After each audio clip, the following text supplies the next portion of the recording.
Assalamualaikum warahmatullahi wabarakatuh.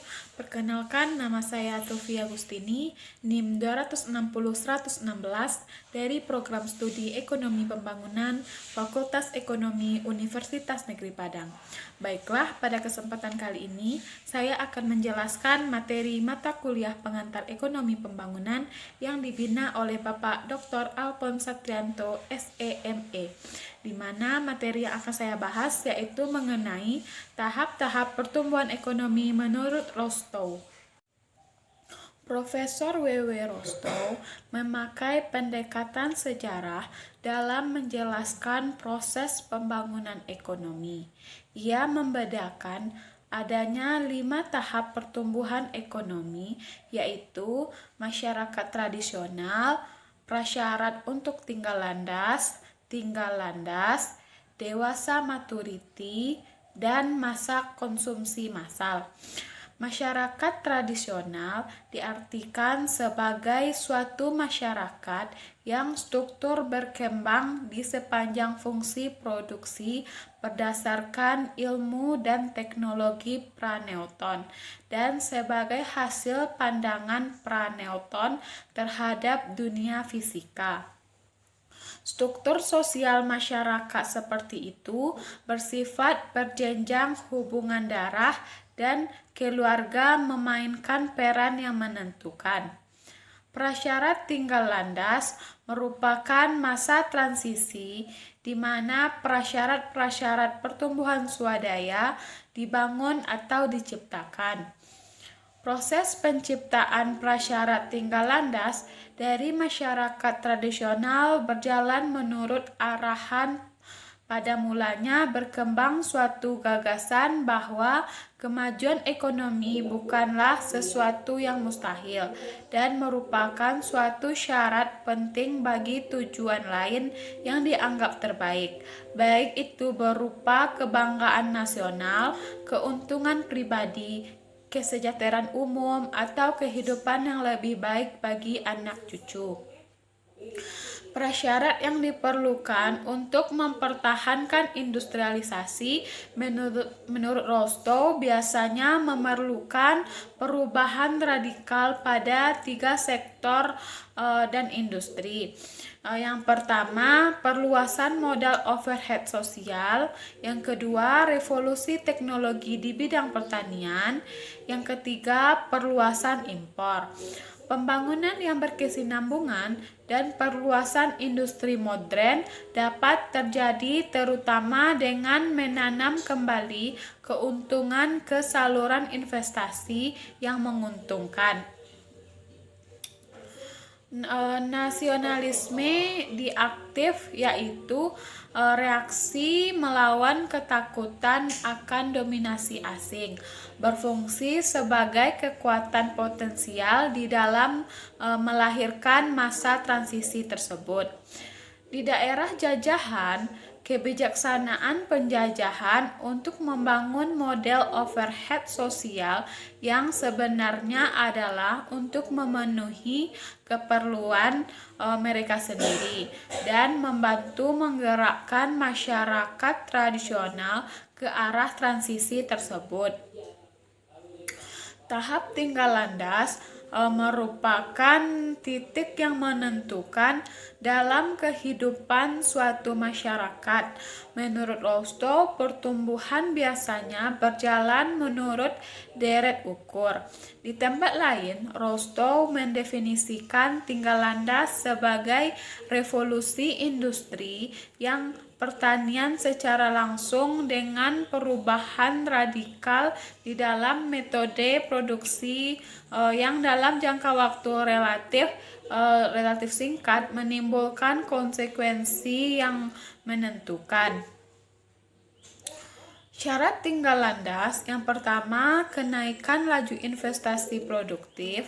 Yang kedua, perkembangan salah satu beberapa sektor manufaktur penting dengan laju pertumbuhan yang tinggi. Yang ketiga, hadirnya secara cepat kerangka politik, sosial, dan organisasi yang menampung hasrat ekspansi di sektor modern tersebut dan memberikan daya dorong pada pertumbuhan. Tingkat investasi neto melebihi 10% dari pendapatan nasional. Salah satu kondisi penting bagi tinggal landas ialah kenaikan output per kapita harus melebihi tingkat di dalam perekonomian.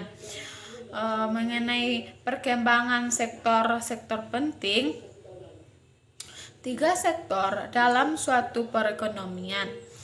Yang pertama ada sektor pertumbuhan primer.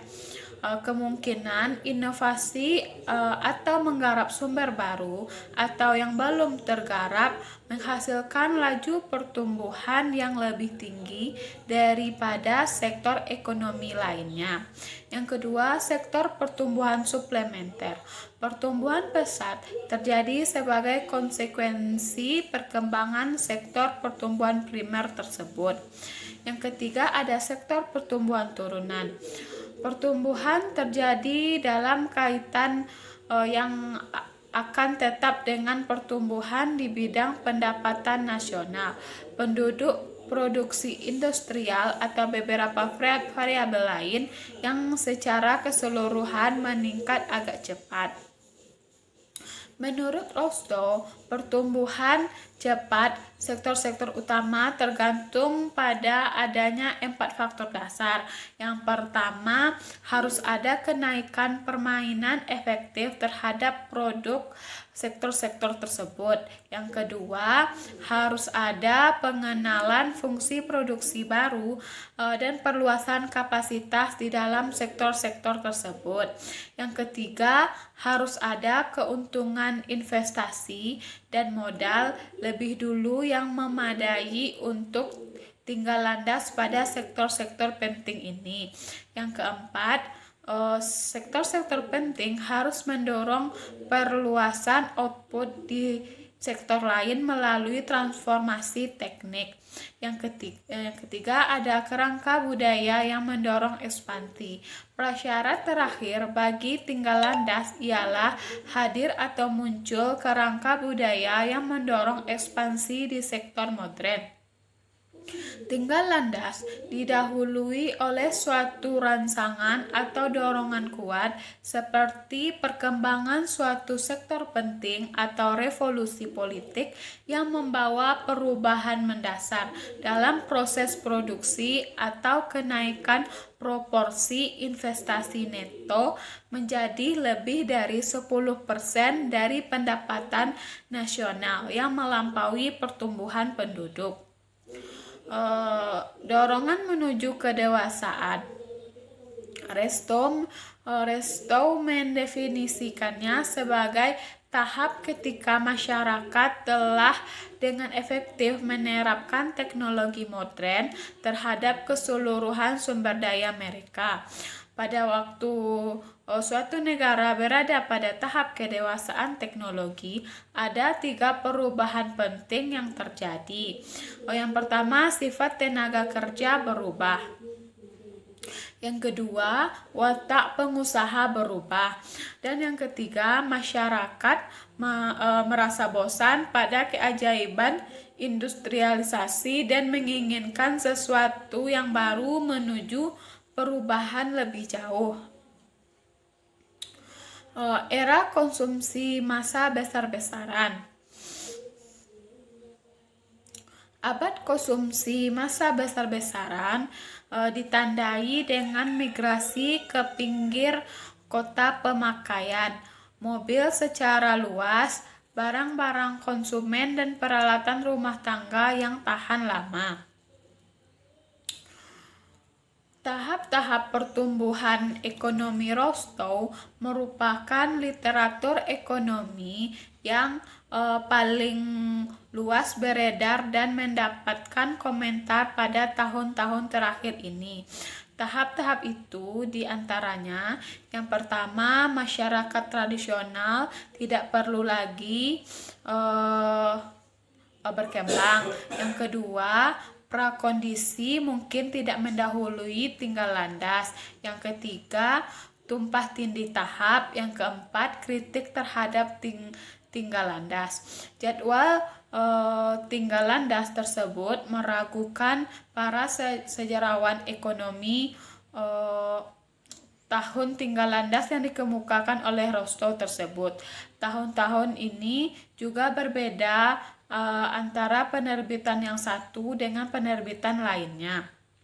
Kemungkinan kegagalan tidak diperhitungkan menurut Habakuk. Konsep pertumbuhan Rostow yang menyamakan dengan dunia penerbangan itu mengabaikan kemungkinan timbulnya tubrukan dan kejatuhan dalam pendapatan. Bahkan kondisi-kondisi yang diperlukan bagi tinggalan itu sendiri tidak. Yang pertama, tingkat pertumbuhan investasi adalah arbitrer. Yang kedua, beberapa industri tertentu mungkin bukan industri utama. Yang ketiga, beda antara syarat pertama dan kedua kecil. Selanjutnya ada tahap dorongan menuju kedewasaan menyesatkan dan membingungkan. Yang keenam, tahap konsumsi massal tidak kronologis. Keterbatasan dan pentingnya tinggal landas bagi negara terbelakang. Arti penting konsep tinggal landas secara idealis cocok untuk industrialisasi negara terbelakang. Dari ketiga syarat penting tinggal landas, ada dua. Pertama, yaitu pembentukan modal di atas 10% dari pendapatan nasional dan keseimbangan satu sektor penting atau lebih merupakan faktor yang berguna di dalam proses industrialisasi negara terbelakang. Keterbatasan dari sisi negara terbelakang. Tinggal landas mempunyai keterbatasan sebagai berikut. Yang pertama, rasio modal output tidak konstan. Yang kedua, penghapusan pengangguran tidak dipertimbangkan.